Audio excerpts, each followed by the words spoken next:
One Piece is a show that is very near and dear to my heart. Out of any TV show or movie I have ever seen, One Piece encapsulates the feeling of adventure and friendship in a way that is only paralleled by Dungeons and Dragons.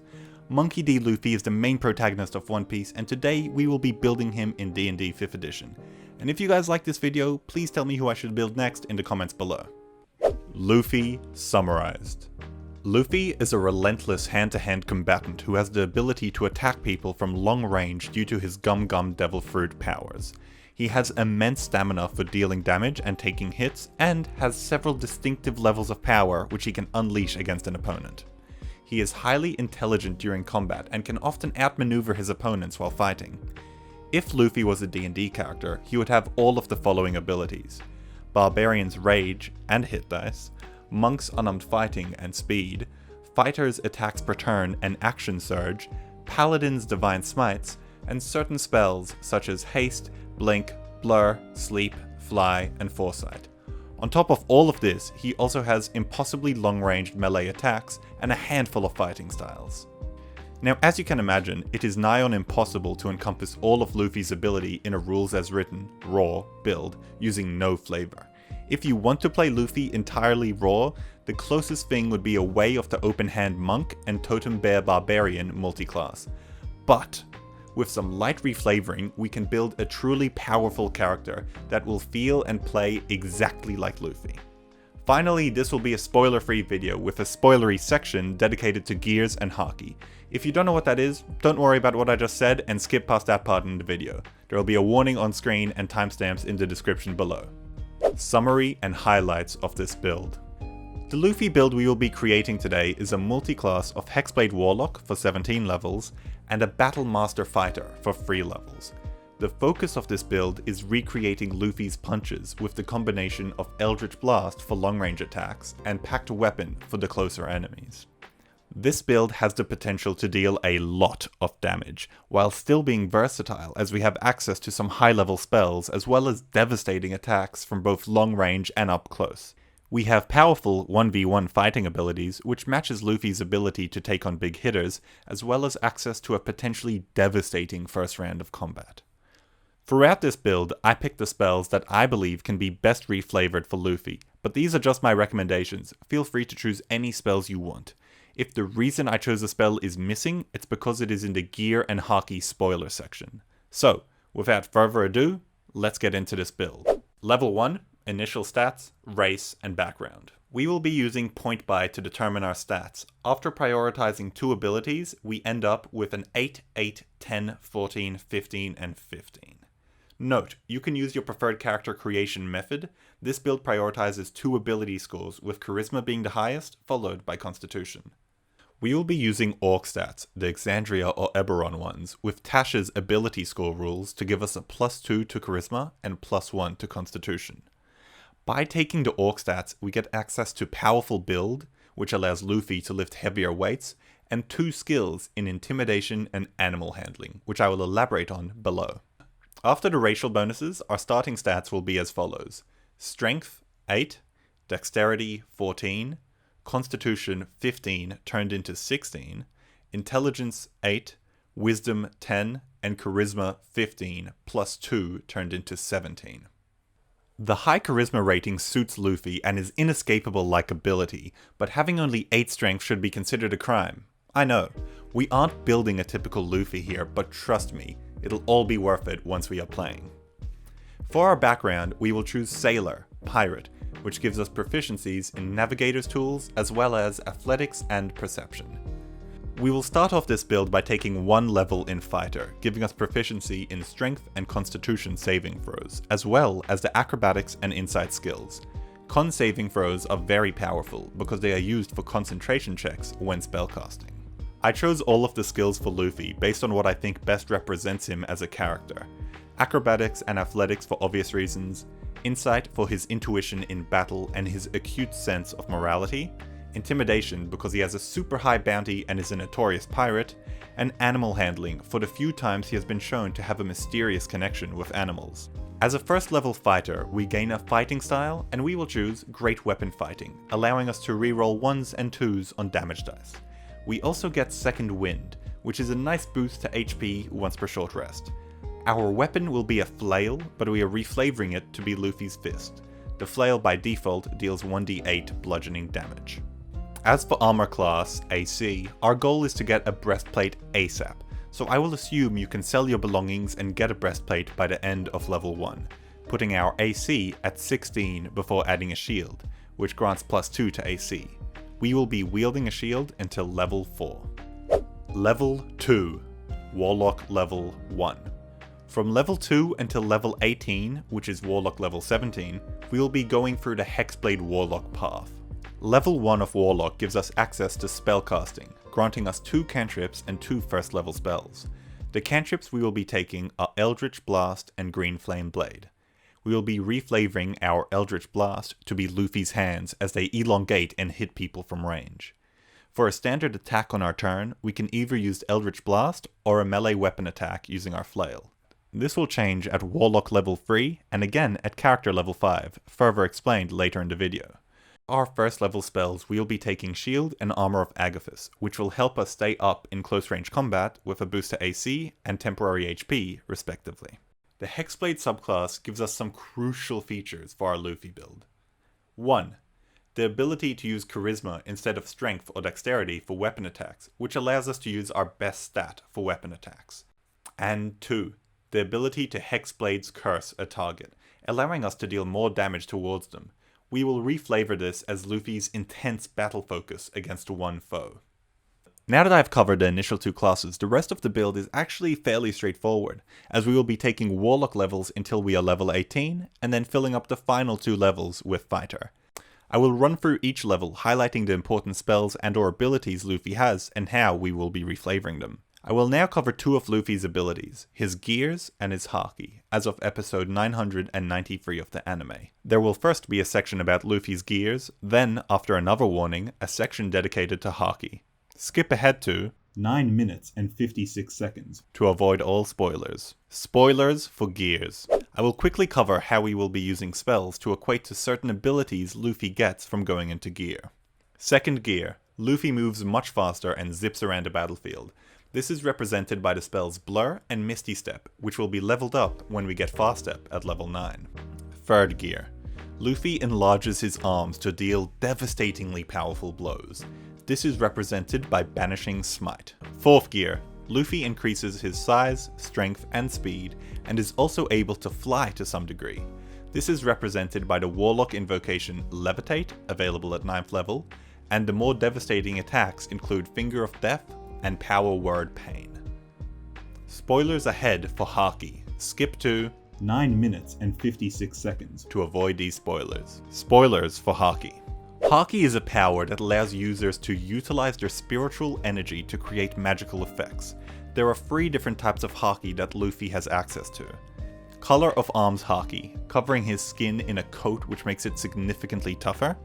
Color of Observation Haki, essentially a sixth sense which allows Luffy to sense his opponents, their power levels, and the ability to see slightly into the future and predict your opponent's moves. And Color of the Supreme King Haki, a mysterious power that allows Luffy to exert his willpower on other people, often knocking them out in the process. Color of Arms Haki, I view this as both a boosting of Luffy's AC and a buffing of his HP. The main spells used for this are Shield, +5 to AC, Armor of Agathis, temporary HP and deals damage to opponents, and Shadow of Moil, which makes it harder to hit us and deals damage to opponents. Color of Observation Haki. To me, the 9th level spell Foresight is a mastery of Observation Haki. So, until we gain access to this at level 18, we will use lower level spells and abilities, such as Blur at level 4 and Armor of Hexes at level 10. Color of the Supreme King Haki. This form of Haki is still slightly mysterious. It seems to give the ability to knock out and dominate nearby creatures. As we level up, we gain access to better spells to reflavor as the Supreme King Haki, starting with Fear, then Sickening Radiance, and finally Synaptic Static. None of these spells are a perfect interpretation of the Supreme King Haki, but they will do the job. The spells Mental Prison, Hold Monster, and Power Word Stun are single target spells which can be flavored as Supreme King Haki.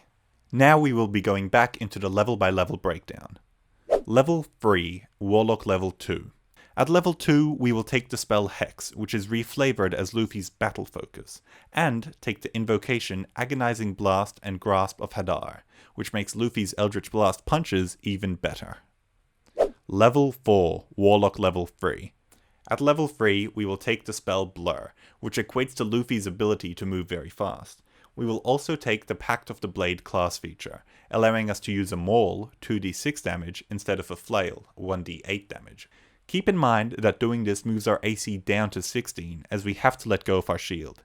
If you want, you can keep the shield and flail combo, but I honestly think Luffy is a bit more reckless than that. This class feature also makes our attacks count as magical for the purpose of overcoming resistance and immunity to non-magical attacks and damage. Level 5, Warlock level 4. At level 4, we get an ability score increase, bumping our charisma from 17 to 19. Also note that at this level we are character level 5, so our Eldritch Blast now shoots 2 different beams in the same action, doubling our damage output. We will also learn the spell Misty Step, which represents both Luffy's ability to get up most surfaces with ease and his immense speed and dodging capability in combat. Level 6, Warlock level 5. At Warlock level 5 we will take the spell Fear, the cantrip Booming Blade, which is a good option for area of effect melee attacks, and we will take the invocation Thirsting Blade, allowing us to make 2 attacks whenever we use the attack action. Level 7, Warlock level 6. We will take the spell Counterspell, reflavored as Luffy's battle focus, stopping a spell from affecting him as he quickly dodges and evades the spell. Level 8, Warlock level 7. We will take the spell Shadow of Moil, making it even harder to hit Luffy, and the invocation Repelling Blast, which makes our Eldritch Blast punches even stronger. Level 9, Warlock level 8. Once at level 8, we will take the spell Sickening Radiance and the ability score increase, boosting our charisma to 20 and our constitution to 17. Level 10, Warlock level 9. We will take the spell Synaptic Static and the invocation Ascendant Step, allowing us to cast Levitate once per day. Also note, our proficiency moves up to +4. Level 11, Warlock level 10. At level 10, we will learn the cantrip Thunderclap. This allows us to hit someone with so much force that the sound can be heard miles away. Additionally, we gain the Hexblade feature Armor of Hexes, which makes it much harder for our enemies to hit us. Finally, at character level 11, our Eldritch Blast gains another beam of damage, further increasing our damage output. Level 12, Warlock level 11.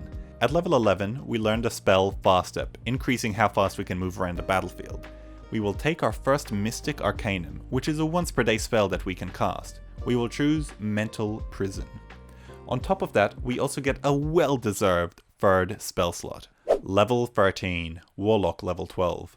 At level 12, we will take the Durable Feat, bumping our constitution up to 18 and giving us more HP whenever we take a short rest.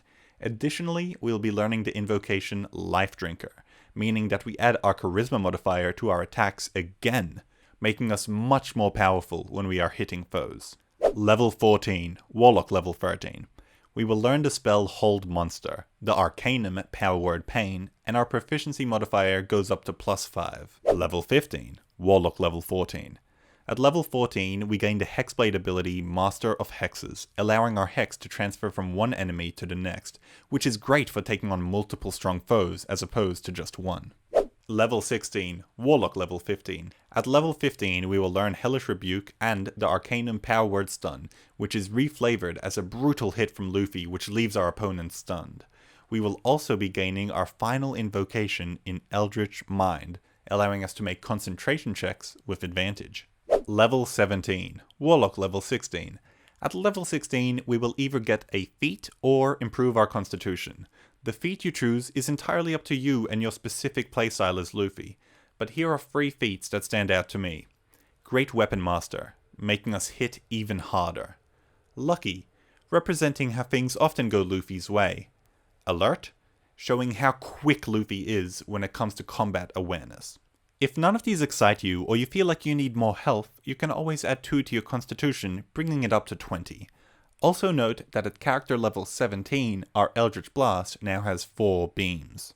Level 18, Warlock level 17.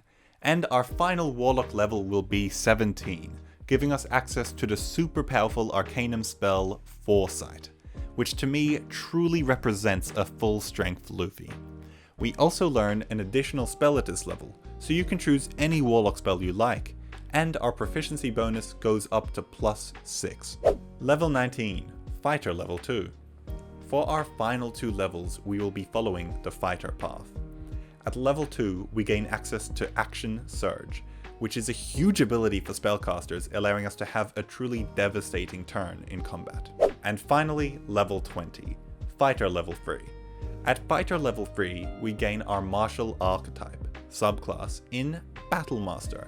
This subclass is a super good fit for Luffy, as he has proven time and time again that in combat he is a genius, while out of combat, not so much. This is exactly what a Battlemaster does. We learn 3 maneuvers and gain 4 superiority dice, which translate to how many times we can use those maneuvers. I have chosen the following maneuvers for Luffy, but you can choose whichever maneuver fits your personal playstyle. Number 1. Bait and Switch. Swap places with a nearby teammate and improve your AC.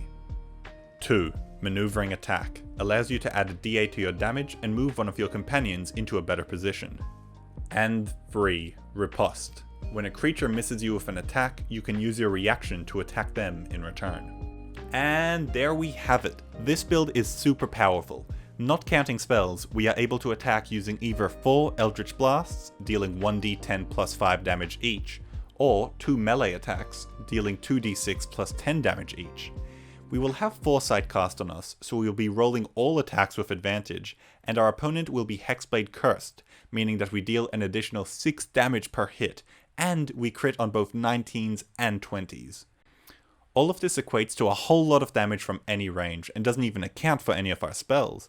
We also have access to an Action Surge, which can lead to a truly devastating round of combat. The Battlemaster maneuvers gives us access to the full action economy most turns with the use of a reaction. Ultimately, this is a fun dynamic build with a huge damage output that will feel and play like Luffy. If you want a written version of this character build, it is available at my website at theemanuel.com. It's free obviously, and I've dropped a link in the description. Thank you guys so much for watching, I really appreciate it, and please let me know in the comments if you want more character builds, and if you do, what characters you want me to build. See you next time, bye!